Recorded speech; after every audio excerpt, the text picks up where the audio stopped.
Welcome to the collection of the wildest and craziest AITA Reddit stories of all time. From wild betrayals to shocking twists, these tales will leave you questioning who is really in the wrong. Let's dive in together. The first story for this collection is from Brief Specialist 6660. AITA for feeling like my boyfriend is using me.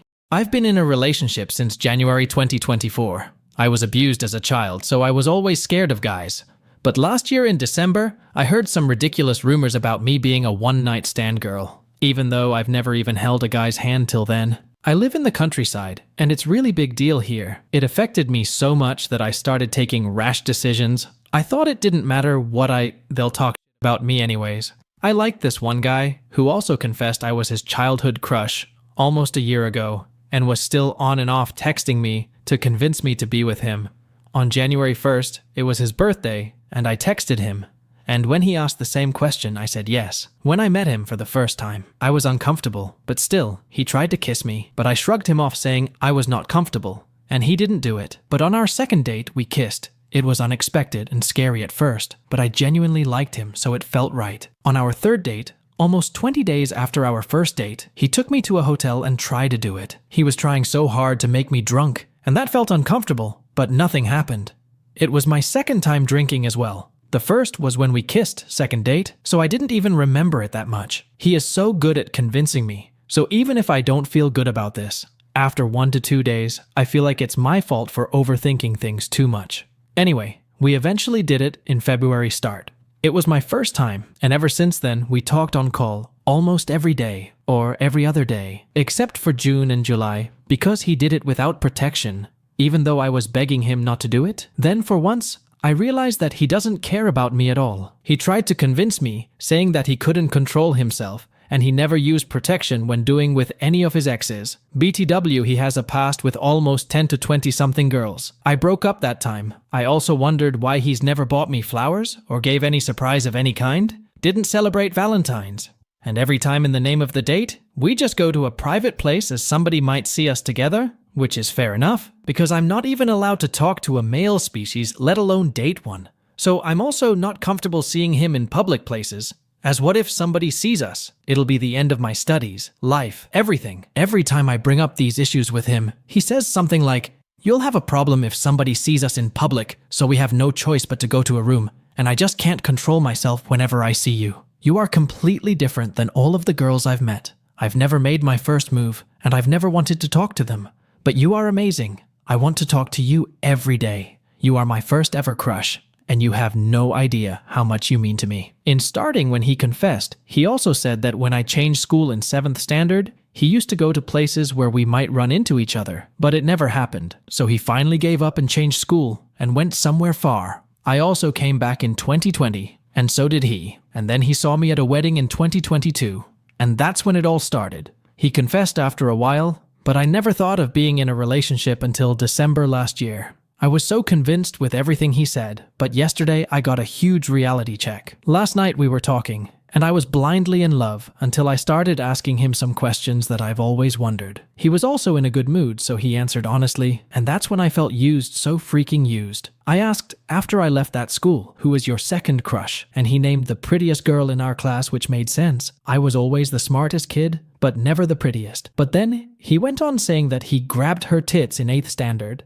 and laughed, saying how silly it was of him that time. Then what about the story he told me that he loved me so much so he waited, and when I didn't come back, he got a girlfriend in 9th standard after changing schools. I was shocked, but I didn't show it as I wanted to know more. Then he asked me a question, saying, "I also have something I wanted to ask you for a long time." I said, "Sure, go ahead." And then he said that you said it was your first time, but your was already half broke. I was utterly shocked. I was like, what the hell are you even trying to say? And it was my first time only. And then, at first, he said that there's lots of bleeding happens when something like that happens.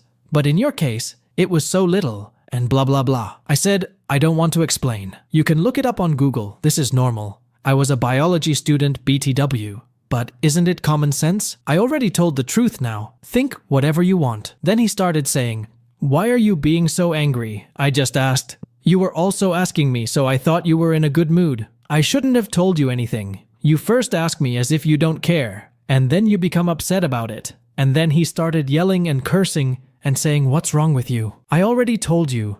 You are my one and only girl. I love you so much. Why do you always get so upset over things like this?" So this is what happened. Now, I don't understand if this is normal or if I'm overreacting or overexpecting. I don't have anyone to ask this because if someone gets to know that I'm in a relationship, I'd better be dead. OP is not an AH here. Her boyfriend is a big AH for not making their relationship public. This one point is enough to prove that he is using OP.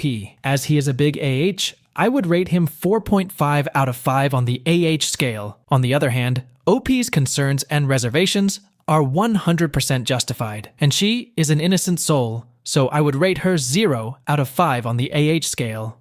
Let's now move on to the next story form, mediocre_sky_7526. AITA for expecting an apology when my dad made an impromptu speech at my wedding. I just got married over the weekend, and it was really a fantastic day. Everything went according to plan, except for when it came time for speeches. I asked me and my spouse's parents, who wanted to make a speech. My mother and my spouse's father decided they would like to speak. When it came time for speeches, my dad stood up next to my mom and started making a lengthy speech, with personal stories about my partner, all these memories throughout the years. It was clearly thought through, as if he had been planning it. I was sitting there so confused, because he never expressed interest in speaking. Therefore, I didn't look thrilled. I made eye contact with him and gestured under the table to cut the speech. He stopped. We all clicked glasses, but my feelings were hurt. Some backstory. I had explicitly asked for no surprises on my wedding day. My dad is known to surprise people during big occasions, in a way that is only amusing to him. That is, on my sweet 16, I asked him to not show a montage of baby photos of me, because I was a very self-conscious young girl who didn't want that plastered on a screen for everyone to see. And he did it anyway. On my brother's wedding day, my dad went into their hotel room and trashed it with fake flower petals, paper plates thrown on the floor, confetti everywhere. And they had to spend their first day of marriage cleaning it up. I also did a first look with my dad, had him and my mom join me in the car to the church. He walked me down the aisle. We had a father-daughter dance, and we played my parents' wedding song during the wedding and dedicated a dance to them. All that to say, I thought he was sufficiently involved in the wedding, enough that when he said he didn't want to make a speech, I didn't think twice about it. My parents did financially help with the wedding, as did my spouse's family, which is why we asked them who wanted to make speeches, which family members they wanted to invite, etc. I felt like we did all the right things. I think it's also worth mentioning that I don't have a massively close relationship with my dad. We used to clash a lot when I was growing up. Fast forward to yesterday. My mom called me and I told her that felt like I deserved an apology for the impromptu speech, because I should have been informed beforehand. I didn't say that I was embarrassed by it, but I felt it was disrespectful to my spouse, and I who had spent 2 years planning a wedding. And it wasn't necessarily fair to my MIL, who was the only one who didn't speak at the wedding, because she wasn't aware she could. My dad totally blew up. He called me an ungrateful and that he doesn't consider me his daughter. He was completely lying and saying that I never asked him to make a speech, and that he tried to hug me after the speeches, and I turned away, which never happened. He also told me he wasn't at all involved in the wedding, because he didn't come dress shopping with me, and I didn't ask him to come to the hotel with my mom and I the night before the wedding. For some context, my dad has no interest in clothes, so I didn't think he needed to be at the dress appointments.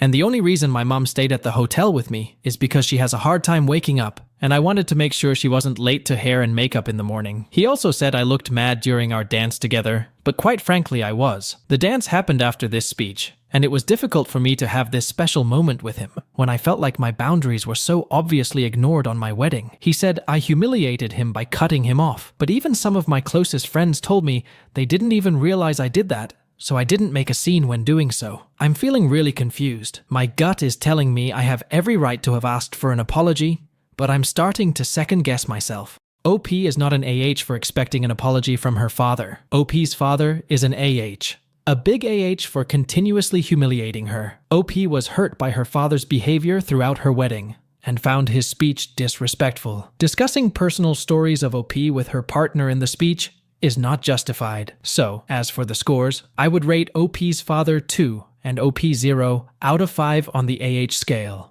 Let's now jump onto the next story from helpful-customer-787. AITA for asking my boyfriend to watch a movie he's already seen with me. I, 20F, and my boyfriend, 20M, have been together for almost 4 years. I have loved the movie Coraline since I was roughly 6 years old. I would watch it daily for a few months, take a couple months break, and then watch it daily again. I have done this for the past 14 years. I would watch it with friends, on my own. I would read the book over and over. I would watch lore videos, listen to all the songs on repeat, but it would never leave just me and the other people I knew enjoyed it. I used to try and talk about my love for the movie and original book as a kid, but got mercilessly bullied in school and punished at home for bothering my mother, so I no longer like to share things with others. My boyfriend knows I have insecurities when it comes to sharing my love for things like Coraline, because I was so often ridiculed for it. I do understand that my love for the movie is possibly obsessive, but it doesn't impact my life in a harmful way. I still go to work, I still attend my lectures, I still make time for friends, I take care of myself and my cat, and I can talk about other things, so Coraline rarely comes up. This past year, I've gone through a lot regarding my physical and mental health. I had a stroke, needed an emergency heart surgery, and I've tried to take my own life twice before being put on antidepressants and seeing a psychiatrist weekly. I've been through a lot, so I watch Coraline to feel better. I have been watching it daily. It's comforting in a way, yet it still does not impact my life. Today, I asked my boyfriend if he'd like to watch the movie with me, as I expressed I had a bad day and needed comfort. Immediately, he was upset. He complained that he didn't understand why I would watch a movie over and over when nothing new was going to happen, and said I should be bored of it by now. He continued to say we've seen it too many times, he's only watched it with me once this year and once last year, and that he didn't want to watch it again. I was upset at his reaction, but I was fine with watching it on my own. I replied, "Okay, all you had to say was no," and then began watching the movie on my computer. He continued the conversation saying, "Come on, don't do that. You know I didn't say that to upset you. I just don't get how you can rewatch a movie so many times." I told him I wasn't going to justify myself, but that I was sorry I asked and that I wouldn't ask anymore. He again continued with, "You can at least tell me why. I'm not even hating on it. I just don't want to watch it." I paused the movie and responded with, "Okay, and that's fine. But I love this movie and I like rewatching it. I only asked because I'm trying to share something I love with you. It's whatever, babe. I won't ask you anymore." He ignored me, so I started watching the movie again. He was still visibly upset still after 10 minutes, so I paused the movie again and apologized. I said I was sorry if I upset him with my response and told him this movie was just something that brought comfort for me. I told him I've loved it since I was a kid, and that while I didn't know exactly why I loved it so much, I did. I then said, "It makes me a little upset when you express exasperation about something I enjoy. It makes me genuinely happy. It doesn't make me sad or angry. It doesn't take over my life. It cost me no money, and it brings me joy. Why does that bother you?" I again apologized for asking, and said I wouldn't ask again. He then went off on me saying, "Okay, first of all I asked was how you aren't bored. Now if it came off as rude, I'm sorry, that's not what I meant it to sound like, but there's no need to make me feel like a complete. I'm just saying what's on my mind, and you know very well that I'm not trying to shit on you for liking things you like. I'm not a child. Again, if I'm sounding rude, sorry, but you could just tell me that I am, instead of making me feel like I should always just say yes to everything you ask. Don't sit there and tell me you won't ask again, like that's what I told you to do. I didn't even say anything like that. I said I don't want to watch it, yes, but that doesn't mean you can't ask me to. I don't want to watch it now, yes, because I'm bored of it. That's it. It's that simple. I never said I won't watch it again with you, and you know very, very well that I'll do anything to make you happy. So telling me I'm on something you love is not right." I didn't know how to respond, so I apologized, turned off my computer, and went to lay in bed. It's been a few hours and we're still silently fighting about it, and I want to know. AITA, for asking my boyfriend to watch a movie he's already seen with me? OP is not an AH. Her boyfriend is an AH. OP seems to be kind of obsessed with that movie, and during her critical condition, if she is asking her boyfriend to rewatch the movie with her, I don't think he should behave rudely. So OP boyfriend is a little bit AH, so I would rate him 1.5 and OP 0 out of 5 on the AH scale. Let's move on to the next story from Offline Student. Am I the AH for telling one of my male friends to move on while throwing my other friend under the bus?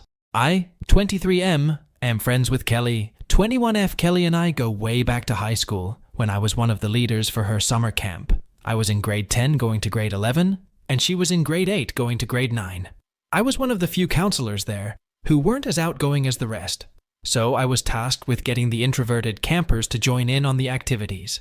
This is when I met Kelly. She was a loner and only had one friend at the camp. I would tease her occasionally to try to get her to open up to me. It worked. Kelly and I became very close throughout the summer. Once camp ended, I told her she could always hit me up if she needed anything. Throughout the school year, Kelly would text me for small things, and we'd send each other memes and jokes similar to what we did during camp. But once I graduated, Kelly and I drifted apart. This was until about a year ago when I started working a part-time job where Kelly worked. I was in university at the still am, and she was thinking about going back to school. So we started talking again. Through Kelly, I was introduced to some of the guys who worked in the mall where we worked. This includes Blake, 21M. We would all go out clubbing, to bars, and to restaurants. We were all drinkers. Blake and I never got too close, but we were still friends. Blake went to the same school as me for 6 years, but I didn't notice. He had been skinny back then, but recently he's been hitting the gym. Now he has arms the size of my head, and he stands half a foot taller than me. I'm 5 feet 6 inch, and he's 6 feet 2 inch. I found out about 2 months ago that Blake and Kelly had been talking for a bit. During this time, Kelly fell head over heels for him, and so did he. Whenever I'd link her with our other friends, she would be fussing over him. But Kelly would flirt and get very close with other guys, including me, and I would reciprocate the feeling. Until one night, me, Kelly, and 8 other friends were out at a bar. 4 girls, 6 guys. Kelly was dancing, and I started dancing with her. We danced for about 5 seconds before Kelly told me to stop unless I wanted to deal with Blake. I pulled away immediately in shock since I didn't realize that they were serious. This was because Kelly had told me prior that she was not really interested in anyone and just wanted to have fun. I respected that and started dancing with one of the other girls. Fast forward a few months, and Kelly and Blake were having problems. Another one of our friends had told Blake that Kelly was kissing other guys at a club. She wasn't. She was kissing her girlfriends. Kelly is bi, but Blake already knew this. But that friend had made it seem like she was kissing another guy. I had gotten caught up in the drama because another friend decided to tell me the story, right? As Blake was walking by. He made the story seem funny, like a crazy misunderstanding, so I laughed. Blake overheard us laughing about it and started pressing us and asking questions about it. I was not at the party, so all I could do was repeat what the friend had told me. But Blake wasn't having it. He left the area where we were angry. By this time, Kelly no longer worked there, so I started asking around. It turns out some of the girls who worked there previously had reputations. So a lot of the guys there kept a healthy distance, and they had been whispering in his ear to break it off, but he was crazy for her and disregarded them. I knew Kelly and her friends, so I didn't really care. I knew Kelly wasn't that type of girl, so I had been encouraging him to pursue it. A month went by and tensions were still high. Everything boiled over when I went to a party hosted by one of the friends in the friend group. At the party, I saw Kelly and a random guy on the couch getting very close. I didn't think much of it at the time because I was a bit tipsy and my main concern was getting home. The next day, I went to another friend's party where I saw Blake. I had been programming the whole day, and by the time I was there, I was already drunk. That's when I told Blake what I saw at the party and told him to move on. Because from my perspective, he was a lot more interested in her than she was in him, and I didn't want him to catch more feelings for her than he already had. I had been in his position, so I understood what he was feeling. I explained to him where it would lead if he didn't. In my eyes, even if she wasn't doing anything wrong, the fact that she was here without him doing this was a huge red flag. But because I was drunk, I made it seem far worse than it was. I told him she's easy. There's no point in pursuing a relationship with her, and he should forget it. We laughed about it and continued drinking. A few days after, one of the girls from our friends group came to me asking what I told Blake. I told her what I said, leaving out a few details. That's when she told me in detail everything I said, even things I didn't remember saying because I was drunk. Blake paged Kelly about it and told her everything. I played it off and told her I was drunk. I don't remember saying anything. We left it at that until today. I woke up to paragraphs of text saying that I'm an AH for saying that about them. Not only did I say something about Kelly, but all the girls in the friend group. Now they're all mad at me. They've removed me from all socials and limited their responses to text. Kelly herself texted me to say that, paraphrasing, I'm dead to her, that she never expected this from her people, and there's no going back from this. So I just want to ask y'all, am I the AH for telling my friend to move on, while effectively throwing my other friend under the bus? I feel bad for what I did and regret even getting involved in their relationship. I want us to keep having the same relationship as we had before, because now none of the girls in the group want to talk to me. and the others who still talk to me don't want to get involved. I literally love this group of friends so much, and Kelly above all of them. I can really be myself around them, and this is killing me. OP is not an AH. His female friend is the AH for being unfaithful and playing the victim card. OP did nothing wrong by telling his friend about her emotional cheating. If she was clear, she should have told her boyfriend about the party. As for scores, I would rate OP 0, and OP's female friend 2.5 out of 5 on the AH scale. Let's now move on to the next story from Deviled Goose. AITA for telling my dad I'm disappointed in him. I, 15F, recently had a conversation with my dad, 37M, about voting. I know, politics is a sticky topic, but I was curious who he voted for, so I asked. The conversation started normally until he asked me who I'd vote for, to which I gave my answer, and he said that he knew my answer, but was hoping I'd surprise him, even though I've made it clear that I fundamentally dislike and don't agree with the other candidate. I then sort of lightheartedly said that I wouldn't vote for someone taking away my rights, and he responded with saying, "I don't have rights because I'm under 18. He continued to ask why my rights weren't taken away in this candidate's previous presidency, and wouldn't exactly allow me to answer, as he immediately asked another question and diminished my concerns about his policies, because I live in a blue state and my rights are currently protected. I admittedly sort of provoked a longer conversation by pointing out the party's proposed policies and introduced morals into the conversation. He started with the usual, "That's not his real plan BC, I've heard a million times before." I then asked him how his candidate's plans directly affected him, and he only brought up taxes and gas prices as a concern, which I rebutted with my concerns for my healthcare and safety, and he immediately dismissed me and said that my concerns didn't have a basis to them, when his party and affiliates have actively campaigned against my right to access healthcare. He told me I was welcome to send him children I didn't want, which I don't know why he offered, considering he wasn't even my father for the first 12 years of my life due to drug addiction, and had to move 3 to 4 states away just to actually do better, and doesn't even regularly speak with me. So I don't know how he thinks he could be a father now, but that's beyond me. After that, he started going on about where he gets his information, known propaganda, and political rallies. I pointed out that politicians lie, and for some reason that spurred him into talking about big food corporations and what they're putting into our food. He continues to tell me that he's sure I only get my information from headlines, which I told him, as I'll tell you, that I do my own research and look into what I hear and read articles in there entirely from credible sources. He then tried to claim he wants what's best for people, but defended taking autonomy from women and deporting people living here. He also never told me where he gets his information when I asked, though later in the conversation, he said something about the Joe Rogan podcast and getting information from the Trump administration website, both of which I do not consider credible sources. He also never answered me when I asked who exactly immigrants were affecting, when he tried to claim they were being affected and insisted gang issues and homelessness was due to immigration. He then told me that the videos he used to send me, videos spouting about the moon landing being fake, mind you, we're informational, and gave me the right information. I mentioned that 140 of his candidates' affiliates were involved with the writing of Project 2025. So I find it hard to believe that he's not involved, and he told me he just took Trump at his word that he wasn't involved. I brought up all of Trump's allegations, most proved to be true, and he basically told me it was irrelevant. He ignored my valid concerns about Trump's misogynistic and anti-Semitic views, which he also ignored, and just told me that he would lower grocery prices, taxes, and gas prices. I didn't know how exactly to respond, so I tried to end the conversation here with this message. I'm not surprised that you voted for him and that you're fine with everything he's done, and I'm not surprised that you're defending him. But I am, I think for the first time, genuinely disappointed in you as a father.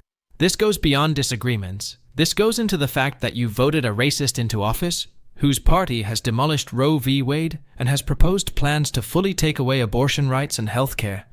I would think you'd want better for me, your daughter. He then kept messaging me and didn't respond directly to my message. He went on to bring religion into the issue and said that everything would be fixed when Jesus came back. He continued to talk about an alien invasion coming and how votes don't matter and how the occult is at play with this election. I just told him that I don't agree with his conspiracy theories, and he told me I don't even know what he's talking about. And when I asked him to elaborate, he just told me he needed a minute and hasn't gotten back to me since. OP's disappointment with her father is justified. Casting a vote and being aware of politics is OP's right, the basic one. OP's father's conspiracy theories made her disappointed.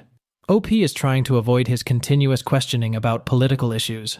OP's father's no communication is childish and unreasonable. For this behavior, I would call him an AH and rate him 2 out of 5 on the AH scale, and OP gets nothing.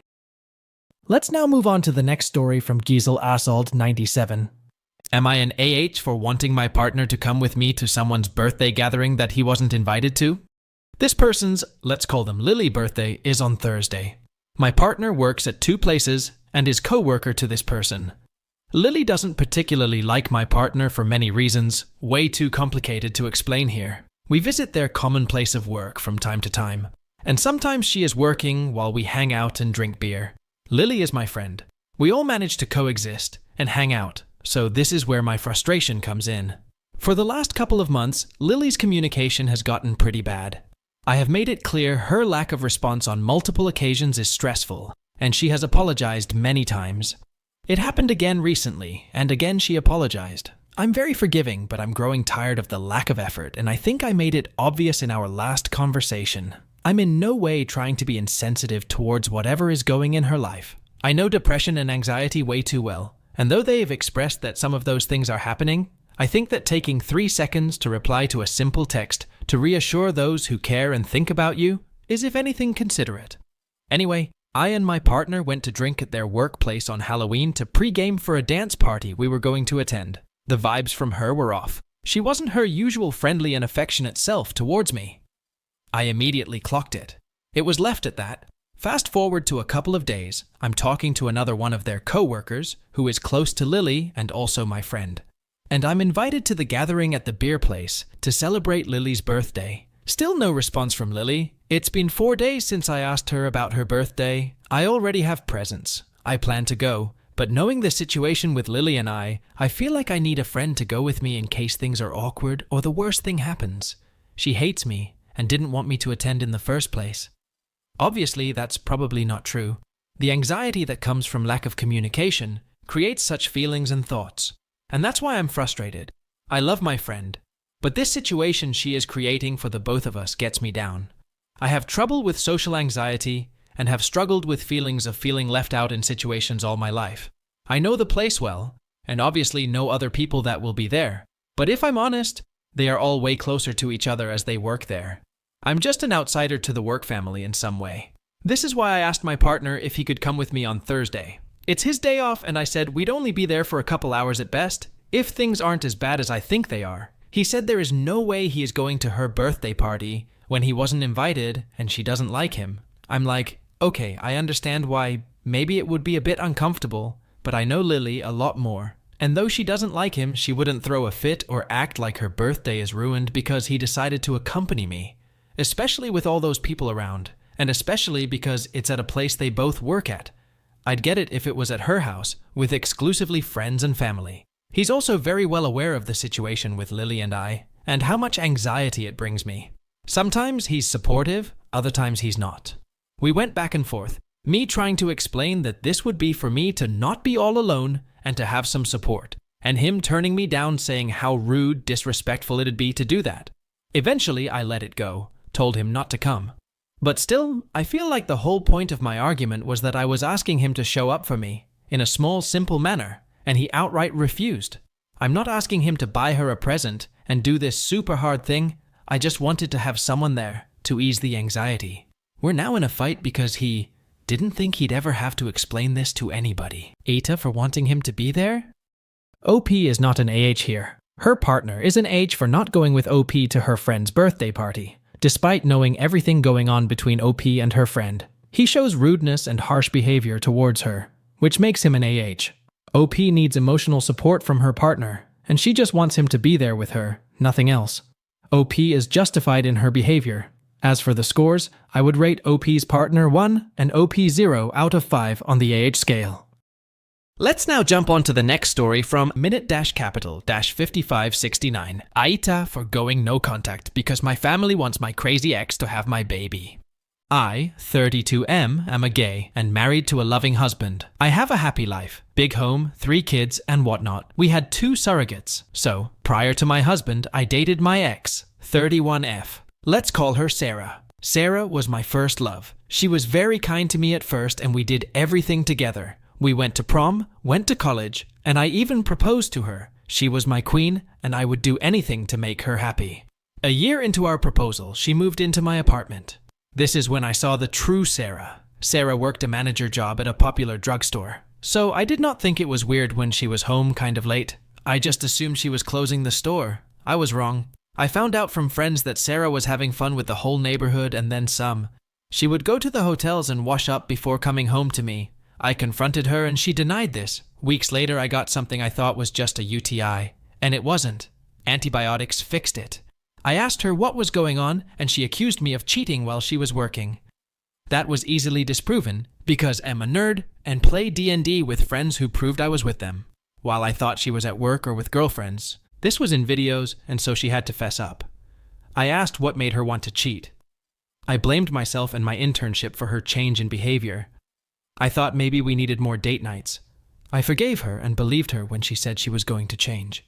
She did not, and she was just sneakier about it. I found out she was still doing it, and my life went from bad to worse. Sarah got pregnant, but the baby may have not been mine.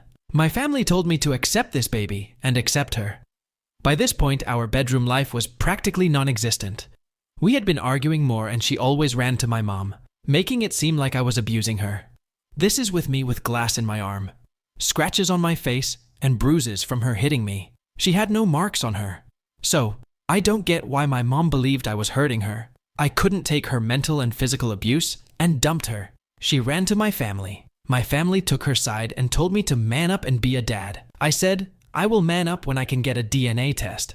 One day she suddenly was not pregnant. She said it was a miscarriage from my abuse.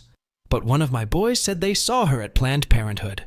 I told this to my mom and she did not believe me. For a while, I went no contact with my mom. That was till I married my husband, who is my childhood best friend. He convinced me to make up with her and my siblings.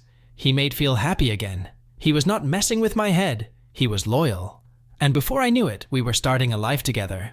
Recently, my ex got in contact with my mom.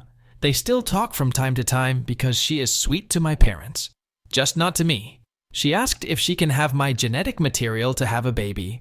Her current husband has azoospermia, so they can't have a kid.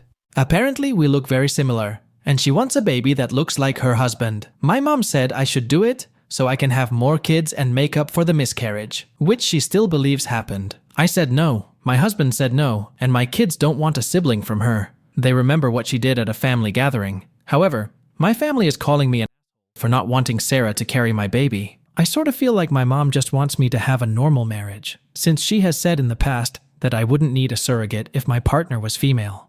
She is nice to my husband to his face, but I think she regrets me marrying him. Even my extended family is telling me to do it. But my mom is the main matriarch of my family. So, if she says something, everyone says it. But I just don't want this to cause problems with my family and our lives. My mom and ex are making me seem like I am being petty. I said, if they keep pressuring me, I will go no contact. Mom said, if you do, then don't expect anyone to miss you. You let this girl go for a man. The least you can do is give us a male grandchild. Am I in the wrong for feeling uncomfortable about this? AITA Edit 1. My husband did not know the full story when he suggested we reunite. My mom and I have fought over dumb stuff all the time. My parents got divorced because my mom has toxic traits. 2. My bio dad is dead. He died during Hurricane Maria in 2017. He also never liked my ex. 3. I have a lot of baggage because my mom is the main matriarch of my family. What she says is law. So going NC with her is going NC with my whole family pretty much. 4. My twin boys are biologically my husband's kids. My daughter is biologically mine. That is why she wants a male heir. She doesn't view the boys as my kids. So in her eyes, she only has one grandchild. 5. I have been gaslit my entire life. People telling me I am overreacting when my mom does toxic things. So, to a degree, I started to believe it. So, getting all this encouragement from someone outside the situation makes me feel less crazy. Prior to this, we were low contact because mom is pretty annoying to be around. Also, I don't like my stepdad. Thank you everyone for your opinion. Even the negative people. OP is not an AH for setting boundaries for his family. His mother is an AH for prioritizing his ex over him, despite knowing that she cheated on him. It is the height of hypocrisy. OP's mum is an AH, and I would give her 3.5 out of 5 on the AH scale and OP 0. Let's now jump onto the next story from friendly_lab 7306. AITA, for being hurt that my MIL wanted to exclude my daughter from Thanksgiving and Christmas to protect my SIL. I, 31F, married to my husband Tyler, 32M, and I gave birth to our first child, a baby girl, almost 3 months ago. I love Tyler very much, and I always felt grateful that I married into the family I did. I grew up with a single mom, and it was always just the two of us. I love my mother dearly, but I always wished I had a larger family unit with siblings when I was a little. My mom passed away from ovarian cancer about 2 years ago, and so now I truly don't have family apart from my in-laws. By contrast, my husband's parents are happily married, and he's one of 4 children. Everyone has always been kind and welcoming to me, and I always have a blast at their holidays and family reunions.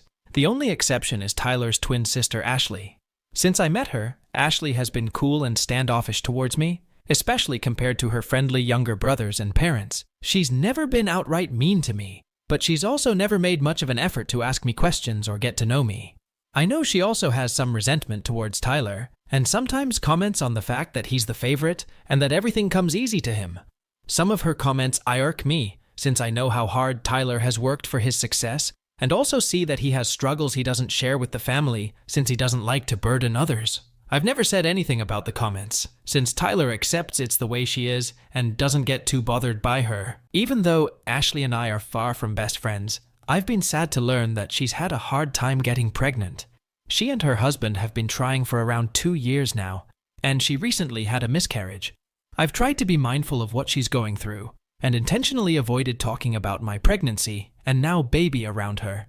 I even declined my Miles offer to throw me a baby shower, since I thought it would be difficult for Ashley with everything going on. With that being said, the entire family has been incredibly excited about my daughter.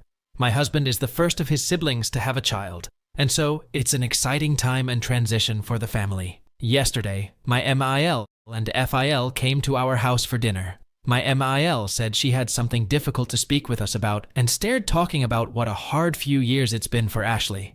My MIL said Ashley is excited for us, but it's painful to see me with an infant when she's wanted to be a mother for so long.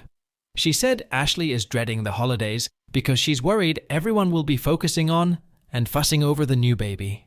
My MIL said that she was looking forward to spending the holidays with us, especially since it's our daughter's first Thanksgiving and Christmas, but she's trying to think of her daughter's feelings as well. My MIL basically asked if we could either sit out on the family Thanksgiving and Christmas this year, or hire sitter to watch our daughter, so all the focus won't be on her. My MIL even floated the idea of me staying home with the baby, and my husband stopping by quickly to say hello. My husband was livid. He said that Ashley should be the one to stay home if she can't manage her emotions, and my MIL said that Ashley is going through a lot and needs her family right now. My husband said he's not celebrating the holidays with the family unless the baby and I are both included. I started crying, which surprised everyone, since I rarely show emotion. I said that I feel terrible for Ashley, but I'm incredibly sad and disappointed that my daughter is being excluded. I explained that I don't have family now that my mother is gone, and so I really want my child to have a strong bond with her grandparents, uncles, and aunt. My MIL said there will be opportunities in the future for her to bond with the family. I said I don't think I'll feel welcomed in the future now that I know they're so willing to exclude both myself and my daughter. I said it's sad that we're clearly not viewed as an important part of the family, since my MIL was so quick to suggest we both stay home. I said I understand that Ashley is her daughter, and so her loyalty will always be to her first. But also, I'm very hurt by the request. My MIL started to backtrack and said that she loves me and her granddaughter very much, and that this clearly wasn't the right way to handle the situation. She said she was trying to do the right thing, but she didn't spend enough time thinking everything through. My husband was still fuming and asked his parents to leave, even though his mum was crying and begging to work things out. I've gotten several calls from my MIL today. I know I should give her a call and hear what she has to say, But I'm still so hurt. My husband is also upset and doesn't want to participate in the holidays this year. Maybe I'm being selfish under the circumstances, but I can't believe how easily they could exclude my baby. AITA? OP is not an AH for being concerned about her daughter and her feelings. Her mother-in-law is a little bit of an AH for excluding her granddaughter. Her reaction to her mother-in-law's suggestions is 100% justified. As for scores, I would rate OP's mother-in-law 1 out of 5, and OP stands at 0. Let's now jump onto the next story from sufficient_Acadia 348. AITA for ignoring my daughter for almost 6 months after she sided with my ex-husband when he cheated. 6 months ago, my ex reunited with the one that got away when he was out with our daughter. He was acting weird and melancholy after meeting her, so our daughter asked about her, and he told her about their tragic love story, which is literally just their parents being against their relationship. My daughter, who was a hopeless romantic, was deeply moved by their love story and pushed his dad to pursue his ex and cheat on me. And well, he cheated and I found out. The day I found out about my ex cheating was a blur. I was crying so hard that day that I barely even understand what they were saying. But I remember my daughter saying, "Mom, Dad made us happy for years. It's time for him to be happy too." I honestly would have laughed if she said that to me today, but at the time, I was crying so hard, it didn't register how ridiculous she was. When we separated, our daughter declared she was staying with me, patting my ex on the shoulder and saying, "I'll take care of her, Dad, don't worry." I just rolled my eyes at the time because I was no longer speaking to them both. The first day my ex was gone, she surprised with breakfast in bed, which I shoved down on the floor in front of her. She cleaned it without complaint, and after that day, I started locking my door to avoid such incidents. She cooks for me all the time, and every time she did, I just ignore it. In fact, I didn't eat much at the time, because my ex would often come by and drop off groceries. Whenever the hunger gets too unbearable, I would order delivery and eat in my room. Fast forward to 3 months. My ex came crying back, saying I was actually the one he loves, which I honestly predicted, because although he was very much hung up on the past, he was very sweet and loving to me. Our marriage was literally something out of a movie. Even after 17 years of marriage, we still acted like newlyweds. Date nights every weekend, cuddles, and playing video games together. We never even fought. We just banter playfully. The day he came back, he told me how they always fought, about how she wasn't as understanding and loving as me, about how he missed my cuddles and playing video games with me. Of course, I just ignored him. After that day, he started staying at our house. He tried to sleep in our room the first night, but I stood up and slept in the living room. After that, he started sleeping in the guest room. That day too, I remember my daughter telling me, as she sat with me on the living, "Aren't you glad, Mom? Dad is back. We're going to be a family again." I would have laughed at her face if I wasn't busy treating her like air. After that day, they started doing everything to make it up for me. My ex even started bringing me home flowers every day. They gave me gifts, cooked and cleaned for me, and all the while, I just kept ignoring them, not uttering a single word. 3 days ago was the first day my daughter confronted me, which is probably because it was her 17th birthday. I used to make homemade cakes for her and decorate the house depending on what her current interest is. That day, she was crying in the kitchen, and I just ignored her and walked past her to get coffee. She started talking to me, asking me why I couldn't forgive them. She told me I was being cruel, that they already did everything they could. She cried and cried, telling me all the stuffs we used to do on her birthday, about how happy we were, about how she wants to go back to that. That day, I looked at her for the first time in 6 months, and I felt nothing. I wasn't moved or anything by her tears. I didn't feel anger or hurt. I didn't feel sorry for what I did. After we stared at each other for a while, I just went back to my room without talking to her. That day was also the day my parents came and talked to me. They're trying to get me to forgive my ex and daughter. They never asked me before to forgive them. They said the same things my daughter said, that I was being cruel. When I confided to my best friend, she told me that maybe it's time to forgive them. That my daughter was still so young, and she made a mistake, but she's still my daughter. In all honesty, I don't feel like I did anything cruel, since they were the ones who betrayed me first. And although I'm not mad anymore, I honestly don't feel anything for them anymore. And I feel like it's just a hassle to even try and be family with them. But people I know are insisting I just forgive them. Am I really the one being cruel here? OP is not an AH for being furious with her daughter. Her daughter hurt her deeply by enabling and romanticizing her father's cheating on her mom. So, OP's response is natural, and of course 100% justified. OP's daughter is an AH here, and I would rate her 3.5 out of 5 on the AH, and OP gets a 0. Let's now jump on to the last story from Music Art 360, AITA for not going to shop with my husband and our children. I'll start the story by giving some context. I have a startup business that takes up a lot of my time and energy. Lately, I have been taking my 2 children, 6 years old and 3 years old, with me to work in the evenings. I own a studio, so the hours are non-conventional. I had an extremely stressful week of work. Friday came along, and I had to prepare for a workshop that my engineer and I would be hosting the next day. All day. It took a few hours to set up the studio and to prepare the musical ideas, map everything out so the recording session goes smoothly. After finishing those preparations, with my children in tow, I went back home. Upon our arrival at approximately 10 p.m., I put the children to bed and began cleaning up toys and laundry that I didn't get to during the week. I also cleaned up the litter box and cage for our bunny. We have 3 cats and 1 bunny. I cooked lunch for the next day, since my grandmother would be babysitting the children, and I didn't want to stress her too much. I went to bed at approximately 2 a.m. The next day, I woke up at 8 a.m. to get ready and go to the studio. I was at the studio by 9 a.m. to now prepare for the musicians to arrive and set up their equipment. We were joined at 10 a.m. with students taking our workshop. Our session went smoothly, and the whole workshop ended at 4 p.m. I was completely worn out. We tore down the equipment and had a brief team meeting. I left at 6:30 p.m.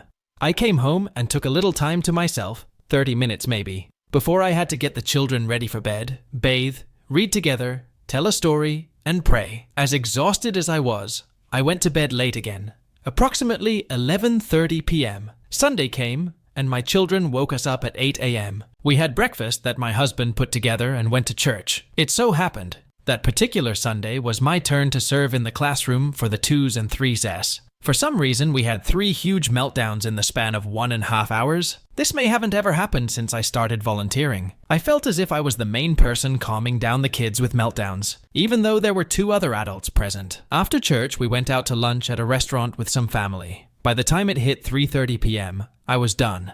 I just needed a nap and some time to recharge my social battery. This is where it gets interesting. We were walking back to the car, and my husband says, "We should stop by to buy the children's shoes." I promised them. I simply told him that I was incredibly tired, and we should just go home.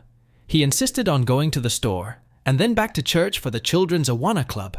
I was quiet, hoping he would understand where I was coming from. We drove out, and he put in Nike shoe store into our GPS. I reminded him that I would be tired and wanted to stay in the car. He said, "No, you will be going too." I didn't argue, but I wasn't going to comply. We arrived and parked at the store. He came out, as did our children. I unbuckled and remained seated. He motioned to me to get out, and I told him that I was tired and did not want to go. He opened the car door and repeated himself. I stayed firm in my decision. He threw the key fob at my direction and headed to the store with both children. He was gone for about 45 minutes. While they were gone, I fell asleep. When they came back, he loudly banged on the door. He knew he could have easily opened the door himself, and he saw that I was asleep. He bought a snack to eat and shared with the kids. Only after they ate all of it, he offered me the last few berries that were left over. We came to the children's Awana. I accompanied my 3 years and took part in the activities. It was approximately 1.5 hours long. Afterwards, we went back home. My husband ignored me the whole time. When we got home, I started getting the children ready for bed.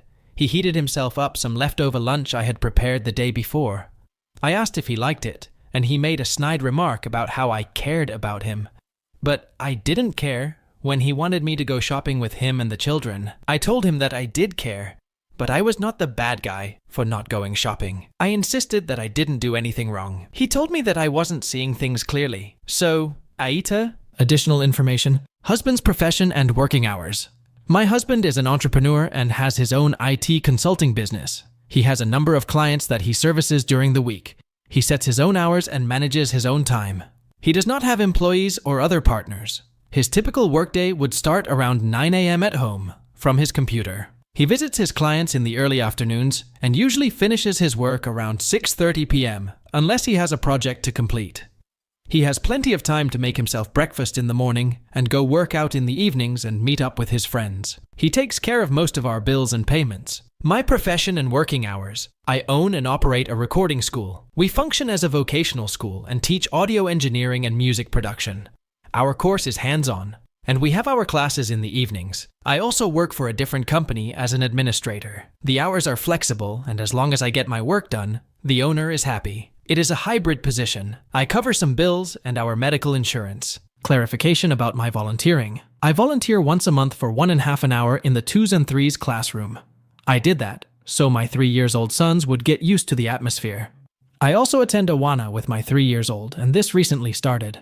For little children, it is mostly activities and playtime. I am not required to participate, and we don't go every Sunday. We just happen to go on that particular day.